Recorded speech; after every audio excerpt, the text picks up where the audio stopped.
And this is New Hour of News, interviews from Liberia and other parts of the world. Today is Friday, July 19, 2024. My name is Fabienne Kuya, presenting, and these are the top stories. Roberts International Airport gets power generators to beef up electricity at the nation's biggest airport. Today is a special day. The airport has generators that are going to function. Of course, we all know our own history. Maintenance is a problem. It's going to be a problem. Vice President Jeremiah Kuhn describes agriculture as conduit to self-employment and reduce unemployment deficit in Liberia.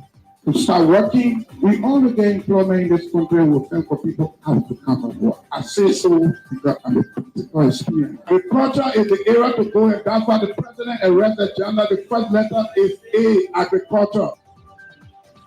The Joseph Human Boyka Foundation embarks on donation of medical equipment to help facilities, beginning with Redemption Hospital in New Crew Town. In Zambia, President Hakainde Hichilema dismisses entire board of the country's anti-corruption commission over corruption allegations. These stories and much more, including sports, the news in French, and much more developments. But first, Alfred Rogers and the news bulletin. President Joseph Boyka has commissioned 3 power generators and several police vehicles at the Roberts International Airport. Speaking at the commissioning ceremony on Friday, President Boyka said the generators will be used by the Roberts International Airport to beef up constant electricity supply at the airport. He disclosed that the airport has been challenged with lighting system, and the commissioning of the generators will address the long-standing problem.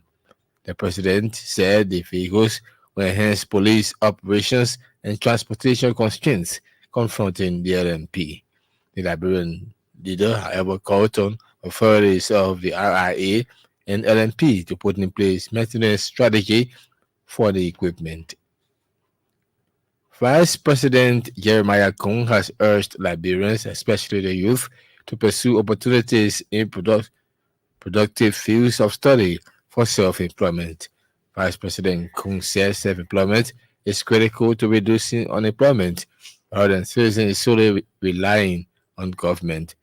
Speaking Thursday on Monrovia at the 14th edition of the Golden Image Award, Vice President Kuhn highlighted the agriculture sector as a pathway to self-employment. To start working, we only get employment in this country and we think for people how to come and work. I say so because I'm a political experience. Agriculture is the area to go, and that's why the president arrested Jana. The first letter is A, agriculture. We can do better. We need to reconcile and work together. He called for reconciliation among citizens to foster a more vibrant and productive society irrespective of political affiliation. The vice president wants Liberians abstain from negative politics as it has the propensity of retarding the progress of the country. The board chair of the Joseph Human Boyka Foundation, Pastor David Fatuma, has affirmed the foundation's dedication to supporting government in enhancing healthcare services for the citizens. Pastor Fatuma made the commitment Friday when the foundation donated medical supplies and equipment to the Redemption Hospital in New Crew Town. He emphasized the foundation's desire to complement the hospital's ongoing endeavors to enhance the health and welfare of local residents in New Crew Town and the surrounding areas. The Redemption Hospital received surgical caps, electrical beds, towels, hats, gloves, and incubators, among others. The donation marks the start of the foundation's initiative to distribute medical supplies valued over $450,000 United States dollars to 4 hospitals across the country. Receiving the items, the Chief Medical Officer of the Redemption Hospital, Dr. Tina Lakwani, thanked the Joseph Human Boyka Foundation for the gesture. Dr. Lakwani said the medical supplies and equipment will help the hospital attend to patients and address their pressing challenges. She described the donation as timely, assuring that the medical supplies and equipment will be used in the right direction. Meanwhile, Redemption Hospital Chief Pharmacist Dr. Mensa Kava has highlighted the need for more medical drugs at the hospital. Dr. Kava wants the Joseph Human Worker Foundation also aid the hospital in getting more drugs for patients. House Speaker Councillor Fonati Kufa wants politicians leave political bickering and focus on governance of the country. Councillor Kufa said several months after the 2023 elections, Liberia still remains fiercely political and socially fragmented among the larger population. He believes governance could suffer harshly if politicians do not move above party lines and put the country first. Governance will be a casualty if we are not careful. The reconciliation we see has to be genuine. Political parties win elections, it's government that governs. And we have to govern together. We have to work together. We have to see things from a Liberian perspective, not from an individual or party perspective. Speaking at the annual Golden Image Award ceremonies in Monrovia Thursday, Councillor Kofa stressed that working together is the surest way of achieving national development for Liberia. The House Speaker added that Liberia's peace is still fragile, making it compelling for all citizens to yield to national reconciliation regardless of political affiliations. The National Civil Society Union of Liberia has welcomed a Liberian-owned company, West Coast Logistics, for bringing into the country huge consignment of vehicles and spare parts for over 45 NTA buses that have been out of use in the last few years.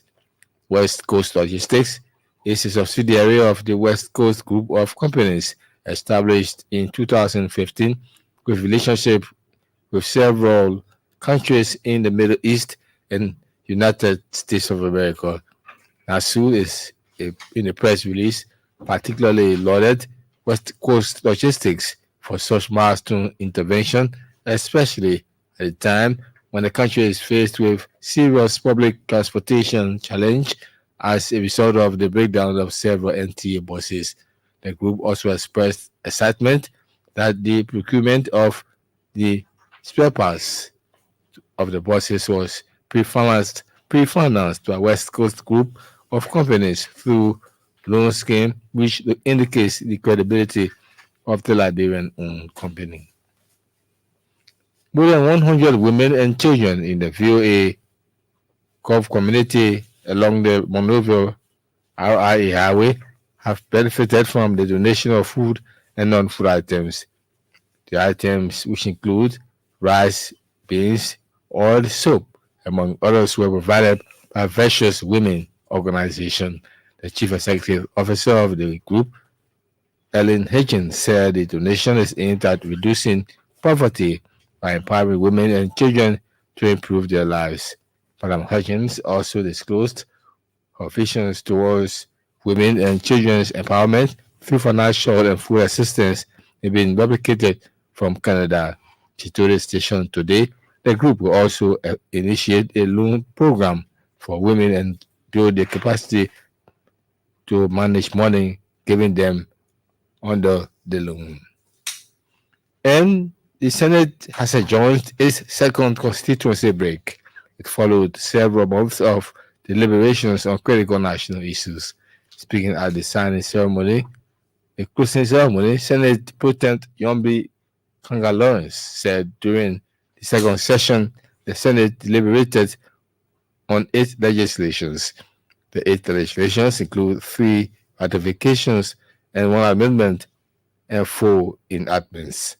She also disclosed that 393 nominees were confirmed while 13 bills are still in committee rooms. Alfred Rogers and the news bulletin. He returns a little later with our foreign news. One of the big stories we're following, Vice President Jeremiah Cohn describes agriculture as conduit to self-employment and reduce unemployment deficit in Liberia. Next Friday, July 26, 2024, is Liberia's Independence Day, Ahead of the celebration, President Joseph Boyka has begun dedicating projects. Today, he commissioned the police patrol vehicles and generators to be used at the RIA. Earlier this afternoon, an intercessory worship service was held at the 17th Street Mosque and an investiture at the EJS Ministerial Complex. Today, we have our Executive Mansion reporter, Vasta Talu, on the line. Good evening, Vasta. Good evening, Fabian, and good evening to every Liberian listening on the Now, radio. now tell us more about the President's dedication today as it relates to projects. What are some of the projects? So, this morning, the President visited the Rabos International Airport where, they priced the vehicles that were given to the Liberian National Police and that of the generators that were given to the airport, to enhance the electricity sector or, to curtail the electricity constraint faced by the airport or authorities of the airport. So we officially turned over those materials to the management of the Rabos International Airport and the vehicles to the Liberia National Police, at least to, you said, to make the police presence visible to the Liberian people and also to restore the dignity of the Liberian police. Now, So earlier, the President, go ahead. okay, yeah, go ahead. Now, earlier this afternoon, an intercessory worship service was held at the 17th Street Mosque and an investiture at the EJS Ministerial Complex. Who are those in attendance at the mosque this afternoon? So definitely you had the foreign minister. She was in attendance and a rate of government officials and the people from the Muslim community. They were also present, and they made a lot of remarks. Emphasizing the need for unity, and that of the president emphasizing the need for unity, the need for religious tolerance. Without peace, without unity, the country just can't go anywhere, and we all have to be united as Liberians. So we have lots of Muslim people or people of the Muslim community were in attendance, and that of other people that accompanied the president to the mosque today. So his message was basically on unity, religious tolerance, and people coming together to forge, a united front. Because if Liberia must be built, if Liberia must lead from where it is to where we want it to be, we have to be united as people. We have to be together. Despite you coming from the Muslim community, despite me coming from the Christian community, if we, because we have Liberia in common, and that is the denominator that we have, the common denominator, that is Liberia. So if we can come together, despite your tribal affiliation or whatsoever, unity is what we need. So he spoke about Liberians cultivating the spirit of unity at the mosque, at the 17th Street Mosque. Now, Vasta, give us a clear picture at the investiture ceremony at the EJS Ministerial Complex. So the program, it was elaborate, I can tell you. You could see the faces of those that were honored, that were recognized for their service or their services to the nation, to the community, and everything. The whole hall was elaborate, and you see people dressed in their best attire, and it was great. Actually, it was great, and people were awarded, people were honored. Actually, people were inaugurated, people were initiated, and things were okay here because the atmosphere was enough to tell you that people worked and they were honored because of what they have worked for. So those that were honored or those that were recognized today for their service to country, one of those persons were Ambassador Lorenzo Witherspoon. He was given the honor of Grand Band, the New Order of African Redemption. We have our own person from the media, Madame Olivia Shannon. She was given the Dam Commander, the New Order of African Redemption. We also have Mr. Bill Rogers, who was given the Knight Official, New Order of African Redemption. We have Councilor Seward Cooper, Knight Grand Commander in New Order of African Redemption. And we have over 20 people that were honored, and we have two persons, that died, but they were also honored for their, services to the country and their contributions to the nation. And because when we spoke to Madam Olivia Shannon, she said, you have to be disciplined. You have to be hardworking. You have to be dedicated to what you've done. Maybe today you've not been recognized for what you are doing, but that doesn't mean that people are not watching you. People are not seeing what you did. She said she slept on porches just to get the news to the Liberian people. So if young people who want to be like her or want to be more than her, you have to be hardworking and you have to be respectful if you want to get your goals done.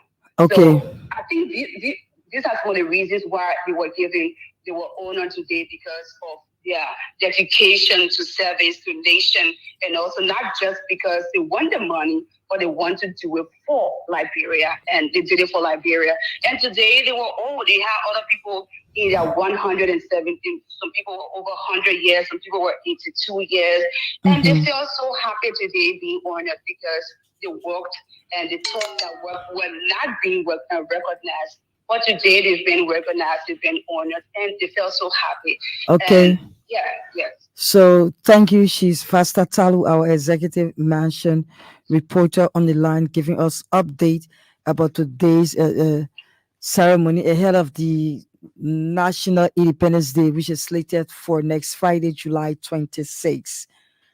The Joseph Human Boyka Foundation has donated huge medical supplies and equipment to the Redemption Hospital in New Town. The donation marks the initiation of the foundation's initiative to distribute medical supplies valued over $450,000 United States dollars to 4 hospitals across the country.